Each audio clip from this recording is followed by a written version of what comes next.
రైతు సమస్యలపై అధికార పక్షాన్ని నిలదీస్తామని తెలంగాణ అసెంబ్లీలో ప్రధాన ప్రతిపక్షం కాంగ్రెస్ హెచ్చరించింది. ప్రతిపక్షంగా తాము దూకుడుగా వ్యవహరించడం లేదన్నది అపోహ మాత్రమేనని తెలంగాణ ప్రదేశ్ కాంగ్రెస్ కమిటీ అధ్యక్షుడు ఉత్తమ్ కుమార్ రెడ్డి స్పష్టం చేశారు. ఫిరాయింపులపై నిర్ణయం తీసుకోకపోతే స్పీకర్పై అవిశ్వాసం తీర్మానం ప్రవేశపెట్టేందుకు వెనకాడబోమంటున్న ఉత్తమ్ కుమార్ రెడ్డితో మా ప్రతినిధి Sunil face to face. Assembly సమావేశాల్లో ప్రజా సమస్యలపై అధికార టీఆర్ఎస్ను ధీటుగా నిలదీసేందుకు ప్రతిపక్ష కాంగ్రెస్ సిద్ధమైంది. పలు అంశాలపై ఇప్పటికే పార్టీ కసరత్తు చేసింది. ఆ అంశాలేంటో మనతో మాట్లాడడానికి టీపీసీసీ చీఫ్ ఉత్తమ్ కుమార్ రెడ్డి గారు ఉన్నారు. అసెంబ్లీ సమావేశాల్లో అధికార టీఆర్ఎస్ను మీరు ఏ అంశాలపైన ప్రధానంగా నిలదీల్చుకున్నారు? అందుకు ఎలాంటి వ్యూహాన్ని అనుసరించబోతున్నారు? ఈ 23న మొదలయ్యే శాసనసభ సమావేశాల్లో మొదటి ప్రాధాన్యత అంశంగా రైతుల ఆత్మహత్యల విషయంలో ప్రస్తావించదలుచుకున్నాం. దిక్కుతోచని పరిస్థితుల్లో వందలాది మంది రైతులు ఆత్మహత్య చేసుకుంటుంటే ఈ ప్రభుత్వం ఆ ఆత్మహత్యలను నివారించడానికి ఏమీ చర్యలు చేపట్టకపోగా గత ప్రభుత్వాలని ప్రతిపక్షాలని టార్గెట్ చేయడం ఇది ప్రజాస్వామ్యంలో మంచిది కాదు. ఈరోజు రైతాంగం ఆర్థిక సంక్షోభంలో ఉంది. మీరు ఇచ్చిన మాట ప్రకారం ఒకే ఇన్స్టాల్మెంట్లో ఒకేసారి మొత్తం ₹1,00,000 రుణమాఫీ చేయాల్సిందే. నిర్దిష్టంగా రైతాంగ సమస్యల పరిష్కారం కోసం అసెంబ్లీలో ప్రభుత్వం నిలదీసేందుకు ఎలాంటి వ్యూహాన్ని అనుసరించనున్నారు? మేము ఫస్ట్ ఏమంటున్నామంటే ఈ రైతు ఆత్మహత్యలపై ప్రభుత్వం స్పష్టమైన నిర్దిష్టమైన హామీ ప్రకటన చేయాలి.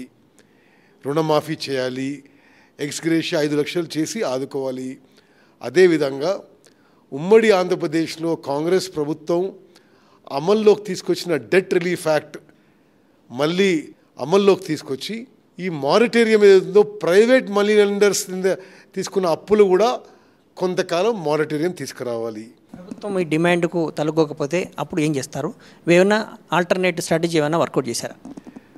శాసనసభలో ప్రభుత్వం ఈ రైతు ఆత్మహత్యలపై సరియైన ప్రకటన, నివారణ చర్యలకి సరియైన హామీ ఇచ్చే వరకు సభని స్తంభింపజేయడం వేరే మార్గం మాకు లేదని చెప్పి నాకు అనిపిస్తుంది.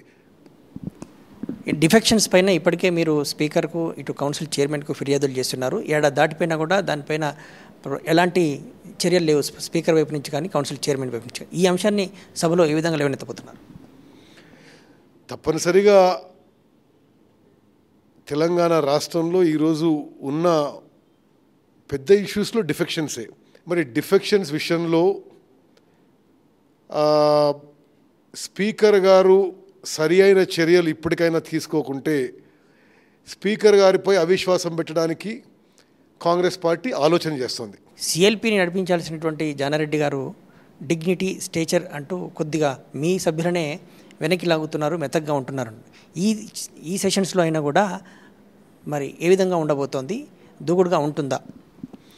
సరే, జానారెడ్డి గారు కాంగ్రెస్ పార్టీలోనే కాదు మొత్తం తెలంగాణ అసెంబ్లీలో senior most MLA, senior most మంత్రిగా కూడా ఉన్నారు. చాలా మంత్రి కూడా చేశారు. సరే, వారి శైలిలో వారు ప్రభుత్వాన్ని నిలదీయడం, ఒత్తిడి తీసుకోవడం జరుగుతుంది. మేమందరం ఎవరు వేరు కాదు, మేమందరం ఒకే తాటిపై ఒకే మాటపై కలిసికట్టుగా ప్రజా సమస్యలపై ప్రభుత్వాన్ని నిలదీస్తాం. ప్రజలకు సంబంధించిన ఇష్యూస్ రేజ్ చేసి ప్రభుత్వం మీద ఒత్తిడి తీసుకొచ్చి మరి ప్రజలకు మేలు జరిగే చర్యలు చేపట్టడమే ప్రతిపక్ష బాధ్యతగా నేను అనుకుంటున్నాను. ఎక్కువ మాట్లాడి అరిషి బూతులు తిడితే అది గొప్పతనం అనుకోవడం లేదు. రైతాంగ సమస్యల పరిష్కారమే ఎజెండాగా అసెంబ్లీలో అధికార టీఆర్ఎస్ను నిలదీస్తామని ప్రతిపక్ష కాంగ్రెస్ చెబుతోంది. ప్రభుత్వం దిగిరాకపోతే సభను స్తంభింపజేస్తాం, డిఫెక్షన్స్ పైన అవసరమైతే ప్రభుత్వం పైన అవిశ్వాసాన్ని కూడా వెనకాడమనేది ప్రతిపక్ష కాంగ్రెస్ సారథి టీపీసీ చీఫ్ ఉత్తమ్ కుమార్ రెడ్డి చెప్తున్నారు. వీడియో జర్నలిస్ట్ వెంకటతో కలిసి సునీల్, సాక్షి టీవీ, హైదరాబాద్.